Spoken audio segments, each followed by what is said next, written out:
New Horizons Radio.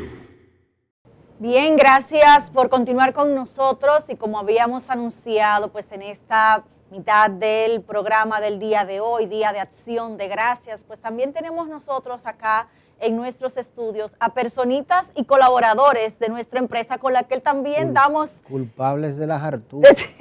Por los que también damos gracias en este día. Y parte de las cosas que en esta semana, señor Garrido, hemos estado viendo en el Colegio Bilingüe New Horizons es justamente lo que usted dice, la culpabilidad de las harturas. Por eso fue que yo vi como que la camiseta usted se hizo así el martes, el miércoles. Arturo quiere que yo pierda la forma, ¿verdad?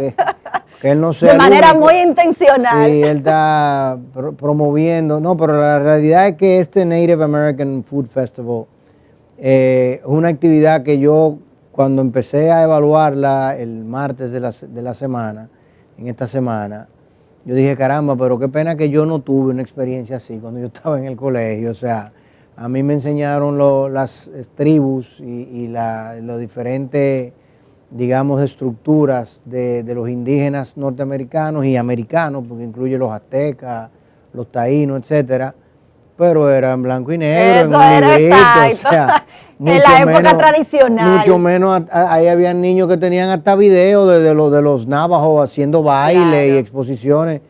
Fue algo muy, muy interesante. Y cuando ellos tienen la oportunidad, no solamente de conocer la cultura, sino de imbuirse en la preparación de los alimentos que ellos tenían. Lo único que yo lamento es que no tenemos más del mundo western acá en República Dominicana para que ellos puedan, digamos, que conocer mucho más a fondo. Yo que conozco un poquito toda esa zona, Arizona, Nuevo México, Nevada, etcétera, y ese espectáculo, incluso la parte de Virginia y del norte del este norteamericano, donde también hay una representación, pero que sean ellos que nos cuenten, por favor. Claro que sí, agradecemos la presencia del profesor Arturo Félix, coordinador de todas estas bondades que el señor Garrido él como buen chef, ¿verdad? ha descrito. Eso sí, pero Arturo, también que ya para área... China no vamos, eso está difícil. íbamos para China, pero se canceló. Eso está como difícil ahora mismo. Ni los barcos se saben. Lo bueno es que uno coge para China todo ese tiempo así, con todos los gastos pagos. Así es. Bueno, y Arturo está acompañado. Arturo está acompañado de 3 de los alumnos que han estado envueltos durante todo este proceso esta semana y el área académica, ¿no? Que viene trabajando todo esto. El profesor Girón también, creo que participó mucho, ¿no? Desde que empezó este año escolar y ya está en su sexta versión del festival. Esta es la séptima edición, debería haber sido la octava, pero el año pasado, por la naturaleza del festival, tuvimos que suspenderlo. Nos habría gustado poder hacer un food festival. Una degustación virtual. Sí, una degustación virtual habría sido. Ve a la gente comiéndoselo. Porque, óyeme, hoy había un stew ahí que era de, ¿dónde era el stew? Era Cherokee. No recuerdo. Había un Cherokee, había un chili también. Un chili, óyeme, que tan pronto esos niños destaparon, eso era el aroma. Yo dije, no, pues, huele bueno. Justamente, agradecer a Juan Lizardo, a Ana Camila Félix y Sara Jiménez, quienes están con nosotros también en nuestros estudios. Y cuéntanos entonces, profe, ¿qué han hecho estos chicos durante toda esta etapa que dio al traste a que todavía hoy jueves el señor Garrido se esté saboreando? Yo te puedo dar un poquito más de la historia, la motivación, la estructura del festival y luego que ellos te digan qué fue lo que hicieron, porque ¿verdad? Ellos pueden decir eso mejor que yo. Desde hace ya muchos años, de nuevo esta era la octava edición, es la séptima por el tema de la pandemia, así que tenemos ya unos 8 años trabajando con esto. Lo que hicimos fue pensar en una forma de celebrar y realzar y redescubrir y estudiar la cultura nativa americana. Esa es una pasión de la directora académica, doña Priscila Garrido, y ella desde un principio conectamos con ese tema y se presentó el festival. Entonces, la primera parte del festival desde el principio fue el Festival de Cocina Nativa Americana, al que se le fueron agregando detalles.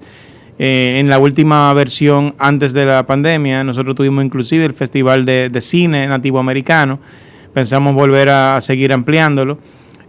Pero básicamente la idea se trata de que cuando nosotros en el curso, en el marco de estudiar la historia americana, tenemos que estudiar para contrastar los diferentes tribus de diferentes zonas, básicamente en medio de una exploración de la variedad, de la diversidad y de la identidad diferenciada de cada una de las tribus, porque se tiende a ver a los indios como una sola cosa y no como cientos de pueblos diferentes, con historias diferentes, con tradiciones diferentes, lo cual nos explica el que ellos se hayan aliado con europeos contra otros grupos indígenas, básicamente el tema de que ellos tienen su propia autodeterminación, que en inglés conocemos como agency. Entonces es mucho más fácil que en vez de que yo les diga, les plantee a los muchachos, vamos a leer un capítulo donde ellos pueden ver que esta tribu vive en el noreste de Estados Unidos y que está rodeado de bosques, y como están rodeados de bosques tienen a su alrededor moras silvestres y hongos y cosas como esas, mientras que la tribu, por ejemplo, del suroeste, lo que tienen es desierto y tienen un ambiente seco, y que ellos eso simplemente lo lean y lo entiendan. Es más fácil si se le plantea en el marco de un proyecto en el que ellos tienen que no solamente investigar, sino que tienen que hacer, tienen que tocar y tienen que aprender muchísimas cosas. Entonces, cuando los muchachos tienen que adentrarse no solamente en el estudiarlo, sino también preparar, conocer, tocar los ingredientes, el producto final los ayuda a ellos a que queden con una experiencia que nunca se olvidan. Ya el que hizo trabajó con una tribu del noreste, nunca en su vida se va a olvidar de eso, porque lo conectó con la experiencia de que el plato, de que hay niños que me dicen inclusive, profe, quiero cambiar el plato, pues yo no sabía que el salmón era tan caro. Digo yo, bueno, entonces un aprendizaje muy bueno. Así ya los muchachos saben que las cosas no se materializan en la nevera, que hay que ir al supermercado a comprarlas. Entonces, oye, una anécdota ahí para no interrumpirte. Hubo un niño que me dijo a mí en el día de ayer que hicieron el trabajo en su casa y él, por ese trabajo, hubo otro compañero que dijo, él descubrió su cocina, porque él no conocía la cocina de su casa, ¿entiendes? Cual príncipe dorado. Digo yo, ahora ya tú sabes dónde quedan los cuchillos y la cuchara. Dice, sí, ya ahora yo sé dónde quedan las Estos muchachos yo he tenido que estar de mediador porque han ido a cocinar a la cocina de los compañeros. Y hay unas críticas agrias de que la cocina de fulano, los cuchillos de fulano no están afilados. Digo yo, señor, ustedes tienen que ser más tolerantes porque no todo el mundo tiene esa misma visión de cómo los cuchillos deben estar afilados. Entonces es una experiencia para ellos muy divertida, es muy intensa, te requiere mucho trabajo.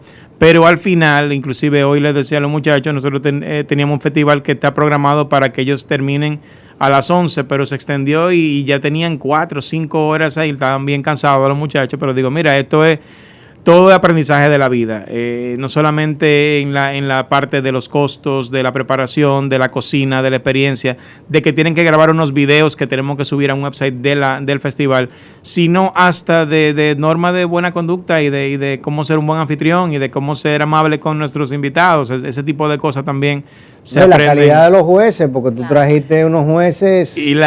Yo quise que para que fuera interesante para ellos, aprovechar que tenemos muchos amigos que son cocineros y chefs conocidos para que ellos también tuvieran esa experiencia. Entonces, tuvimos inclusive el último juez del día de hoy, que fue Rosana Urraca, la directora de la Escuela Culinaria de la Universidad Católica de Santo Domingo. Yo digo que le dedica mucho tiempo a cada mesa y los muchachos no entienden que cuando a un juez le dedica mucho tiempo a una mesa, eso significa que le está dando mucho respeto a la mesa. Porque en los concursos culinarios, cuando un juez le dedica poco tiempo a una mesa, implica que no está valorando mucho el trabajo. Entonces, hasta eso se aprende, lo que significan ese tipo de cosas en la experiencia.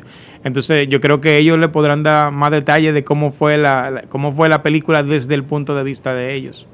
A ver, chicos, cuéntenos ustedes, parte de lo que Arturo está hablando de cómo cocinar, pero ustedes tuvieron que hacer presupuesto, tuvieron que diseñar un plan de trabajo. ¿Cómo ha sido esta experiencia para ustedes? Justamente ya en una etapa en que ustedes empiezan incluso a ver el mundo con responsabilidad, porque el grado en el que están ya también implica mucho. Sí, yo creo que el Native American Food Festival da mucho trabajo. Tú tienes que aprender muchas cosas, trabajo en equipo, tienes que manejar, tienes que trabajar bajo estrés, hacer plan A, B, C, D, hasta la Z. Pero it's really worth it. Vale mucho la pena. O sea, al final tú te sientes con tanta satisfacción por lo que tú hiciste y ver como que todo, it comes all together. Entonces, de verdad, una cosa muy Y chula. y les sirve como para extrapolarse a esa época. I mean, do you guys understand that by doing these types of foods, you're more or less understanding how they used to live during the period of time in which they were? Claro, la comida es el backbone de la civilización. Con la comida tú puedes saber muchísimas cosas sobre cómo ellos vivían, la cultura, o sea, qué punto de development tenía esa sociedad, o sea, es una cosa muy importante. Sí, nos ayuda como a conocer más sobre la mentalidad sobre esas personas en este tiempo y cómo conocían qué ingredientes usaban en ese tiempo que ahora no lo usamos o viceversa. Y conocer más sobre la cultura y sobre ellos en sí, sobre su historia, porque cada una de nuestras platos que hacíamos tenía como una historia detrás de y nos ayudaba más a entender sobre cómo vivían su hábitat, como decirlo así. En el caso de Sara, bueno, que en este caso estuvo apoyando en la parte logística, conocer las cosas desde esta perspectiva, ¿qué valoración le das tú a sabiendas de que el tema logístico y de compromiso y de organización y ser soporte para otros también ha sido parte de lo que tú has estado trabajando? Bueno, aunque yo no cociné, yo también participé en un live museum que hicimos el lunes. Entonces había algunas historias que ya yo me conocía de algunas de las tribus, pero estar desde el lado de la logística te daba como un broader sense of it, porque yo veía cada tribu, veía el esfuerzo que tenían, veían como tú veías todos los platos uno al lado del otro, tú veías que cada uno tenía una diferente historia, que el proceso de elaboración que tenían, y toda la variedad que hay, porque como por Arturo decía, las personas creen que cuando hablan de los indios es solo un grupo de personas, que todos tenían las mismas tradiciones, que todos tenían los mismos platos, que cocinaban con los mismos ingredientes, y no es así. Tú podías ver la variedad de que unos tenían unos chiles, otros tenían unas galletitas, otros hicieron salmón con maíz, y es muy lindo.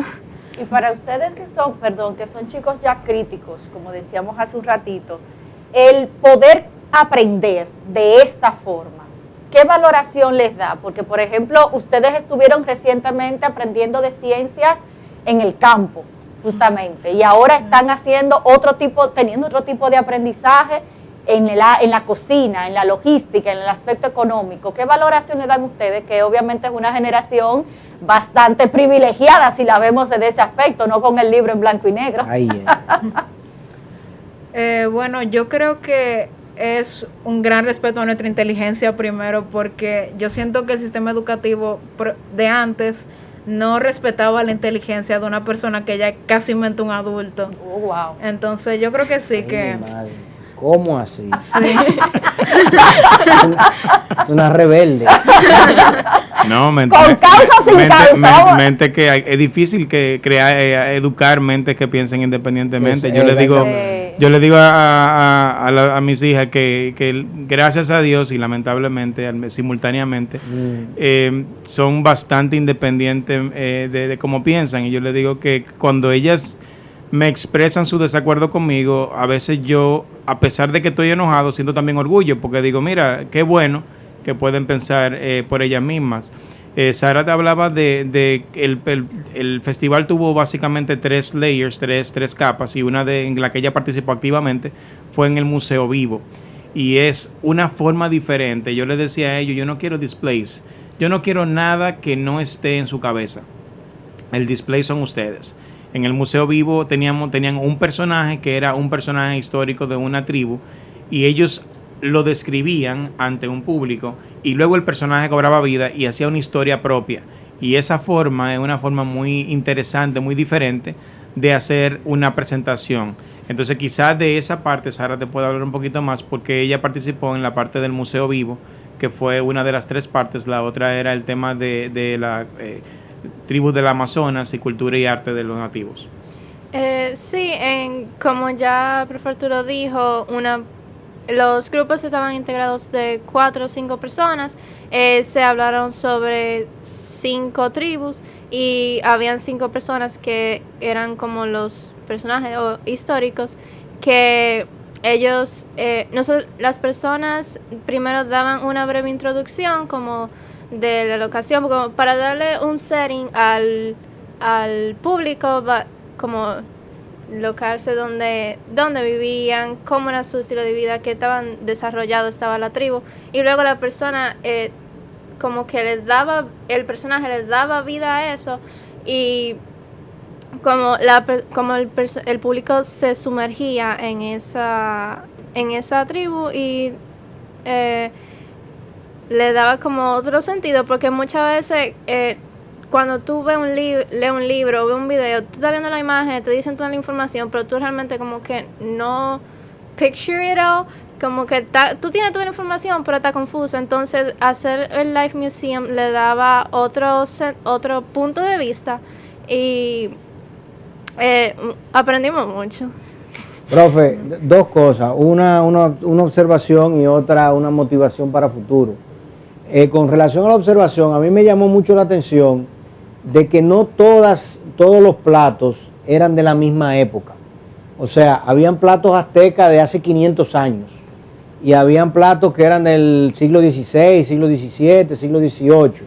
No todos eran del siglo XIX, porque todo el mundo dice, no, el plato va a ser de 1860, 1880, de, digamos, ya el final del periodo en el que ya todos los indios de Trail of Tears y se lo llevaron todo a un mismo lugar.